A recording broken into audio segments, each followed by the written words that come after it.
말씀 보도록 하겠습니다. 신약성경 168쪽입니다.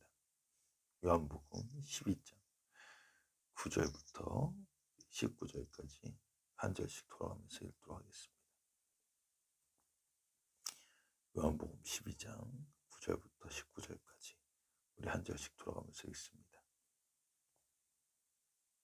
먼저 읽도록 하겠습니다. 유대인의 큰 무리가 예수께서 여기 계신 줄 알고 오니 이는 예수만 보기 위함이 아니요 죽은 자 가운데서 살리신 나사로도 보려 함이로라.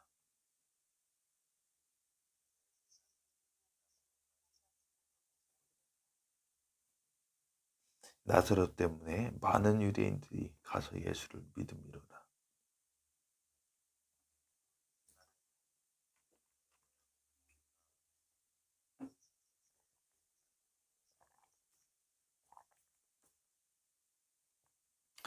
종려나무 가지를 가지고 맞으러 나가 외치되 호산나 찬송하리로다.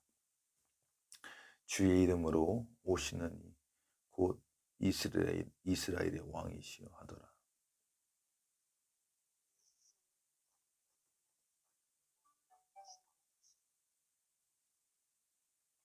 이는 기록된 바 시온 따라 두려워하지 말라. 보라 너희 왕이 나귀 새끼를 타고 오신다 함과 같더라.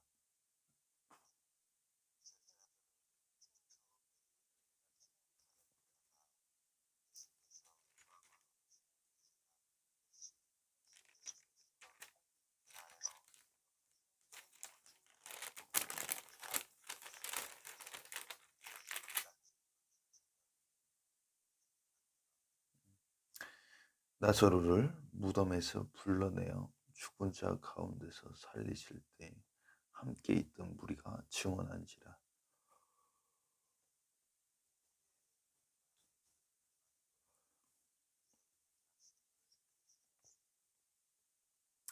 바리새인들이 서로 말하되 볼지어다 너희 하는 일이 쓸데없다. 보라 온 세상이 그를 따르는도라 하니라. 아멘.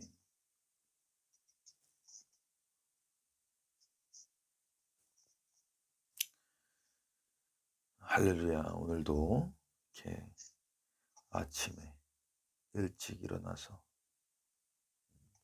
또 예배로 하루를 시작하시는 우리 한 분 한 분, 저와 여러분, 우리 삶 가운데 하나님께서 동행하시고 하나님의 놀라운 그 형통함이 우리 한 사람을 한 사람을 통해서 흘러넘치기를, 충만하게 흘러넘치기를, 풍성하게 흘러넘치기를 주님의 이름으로 간절히 축원드립니다.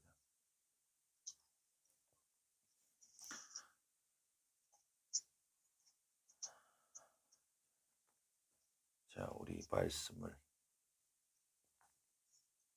한번 나누도록 하겠습니다.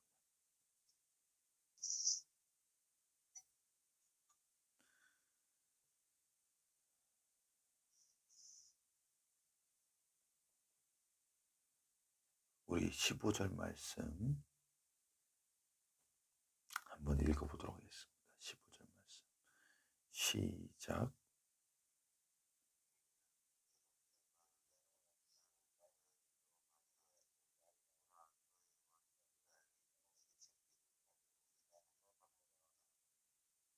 아멘. 15절 말씀. 자, 이는 기록된 바 시온 따라 두려워하지 말라. 보라 너희의 왕이 나귀 새끼를 타고 오신다 함과 같더라. 이 말씀은 스가랴 구약성경 스가랴 9장 9절에 나온 그 메시아에 대한 예언의 말씀입니다. 메시아에 대한 이 예언의 말씀 무엇을 뜻하느냐?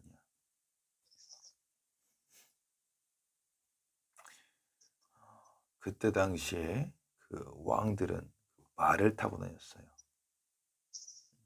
말을 타고 다녔어요. 지금으로 말하면은 그 고급 승용차, 벤츠, 그런 게 바로 이제 말이에요. 뭐 보면은 이제 올림픽 모양 돼 있는 거 있잖아요. 그 아우디.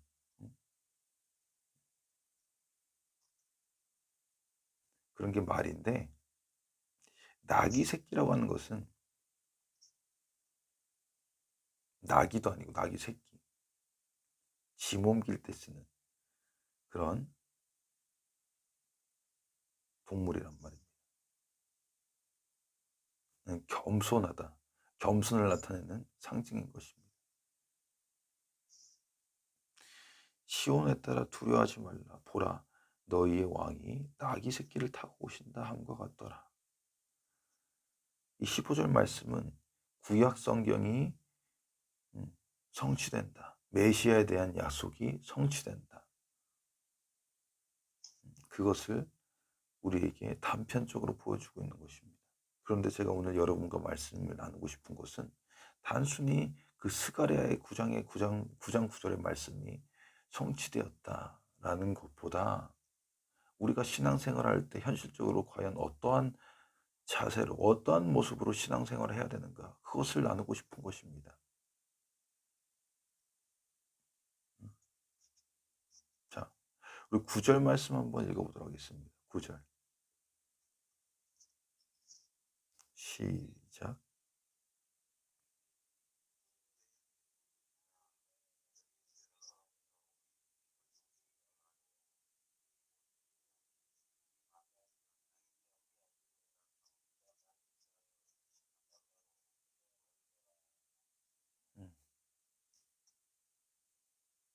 자, 11절도 한번 읽어보겠습니다. 시작.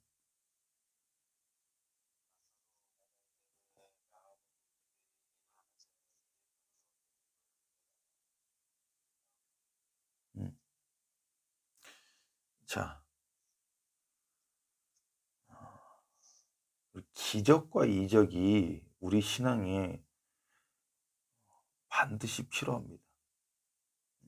반드시 필요한 거예요. 우리 기도가 응답되고 우리 소원이 응답되고. 왜냐?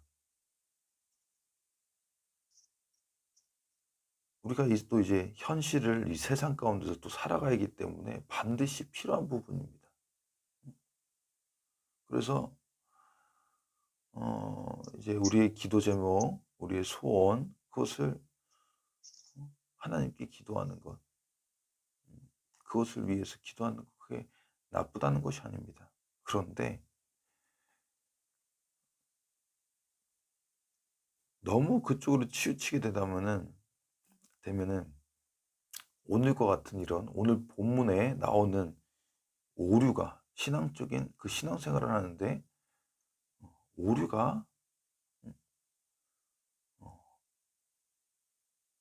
나타나게 되는 것입니다. 무슨 말이냐면은 9절에 보시면은 유대인의 큰 무리가 예수께서 여기 계신 줄 알고 오니 이는 예수만 보기 위함이 아니요 죽은 자 가운데서 살리신 나사로도 보려 함이라. 11절에 보면 나사로 때문에 많은 유대인들이 가서 예수를 믿음이로라.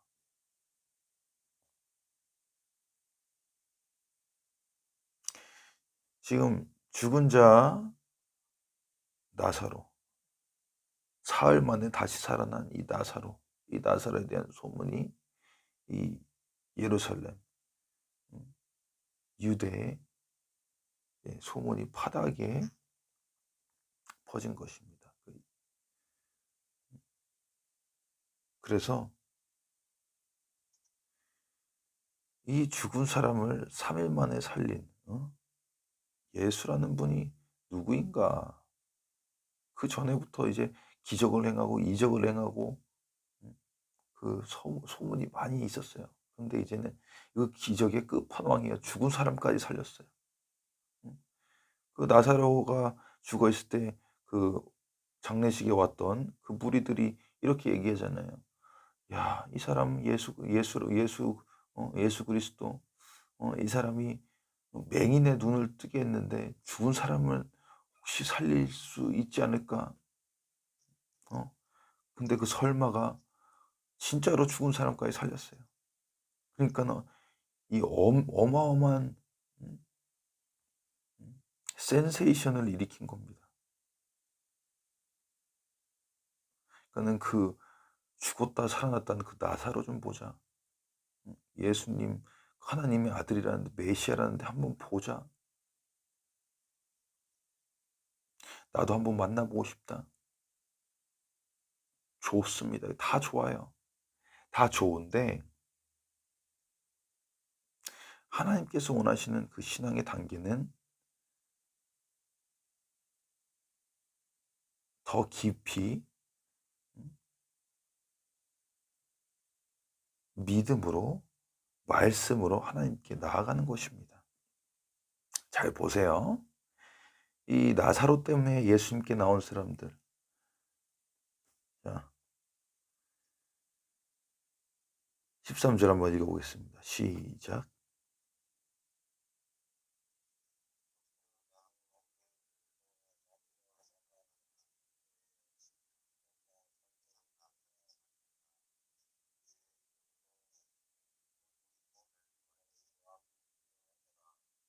음, 자,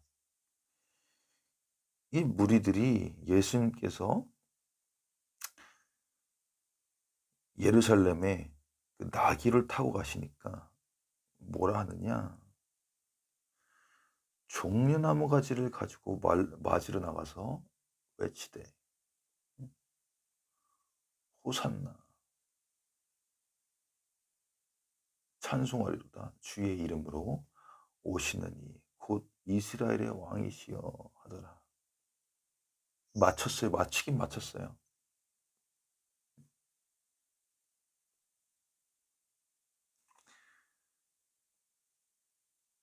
호산나 하나님께 찬양 할렐루야 주님의 이름으로 오시느니 곧 이스라엘의 왕이시여.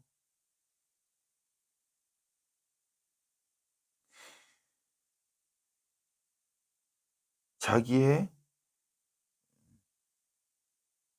생각과 감정과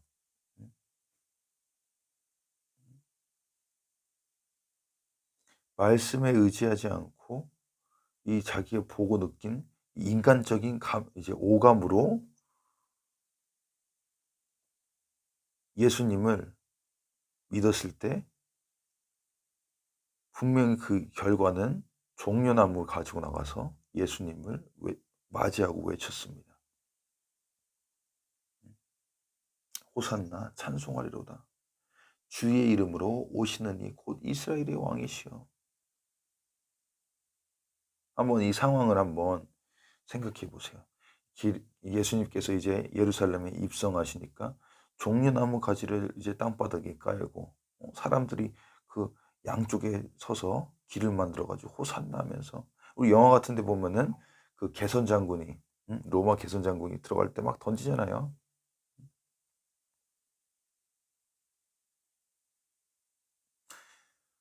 얼마나 영광스러운 순간입니까? 그런데 반전이 있어요. 반전이.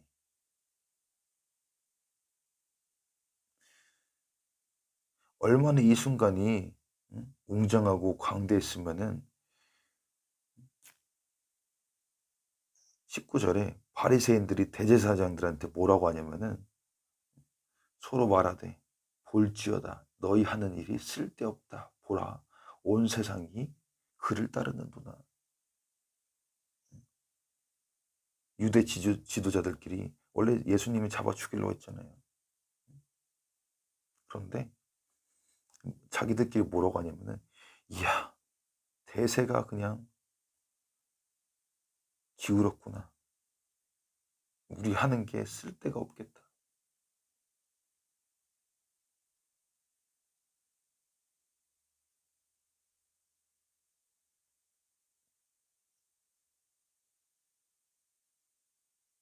왜?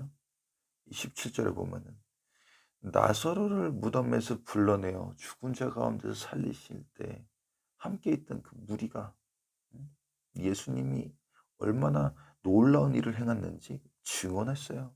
들었단 말이에요, 무리가.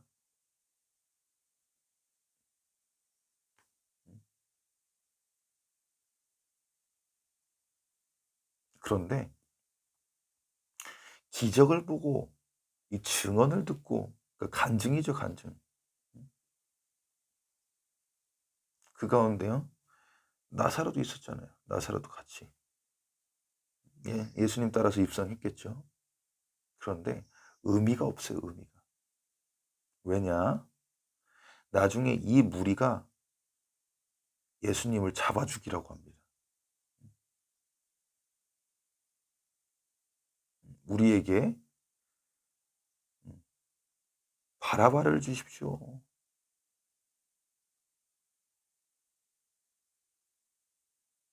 유대 총독 본디오 빌라도는 제가 보니까는 그래도 그러니까 공평한 사람이에요. 재판하다 보니까 예수님은 죄가 없다는 걸 알고 내가 누굴 놓아주길 원하느냐 하는데, 폭동이 밀란이 일어날 것 같으니까는 이 군중의 무리의 뜻대로 그렇게 했지만, 이 무리가 지금 호산나, 종려나무 가지 까이고 종려나무 가지 막 던지고 흔들고 이스라엘 왕이시여라고 외쳤던 이 무리가 나중에 예수님을 잡아 죽인다니까요. 근데 이것이 누구의 모습일까요? 다른 사람? 무리의 모습? 이 군중의 모습? 이것이 저와 여러분의 모습이 될 수가 있습니다. 이 모습이 바로 그 12제자들, 예수님의 제자들의 모습이었어요.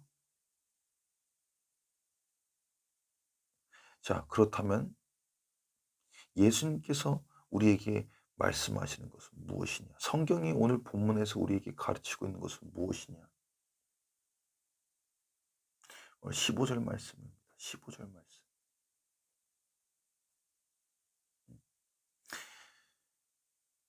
이는 기록된 바 시온에 따라 두려워하지 말라. 보라, 너희의 왕이 나귀 새끼를 타고 오신다 함과 같더라.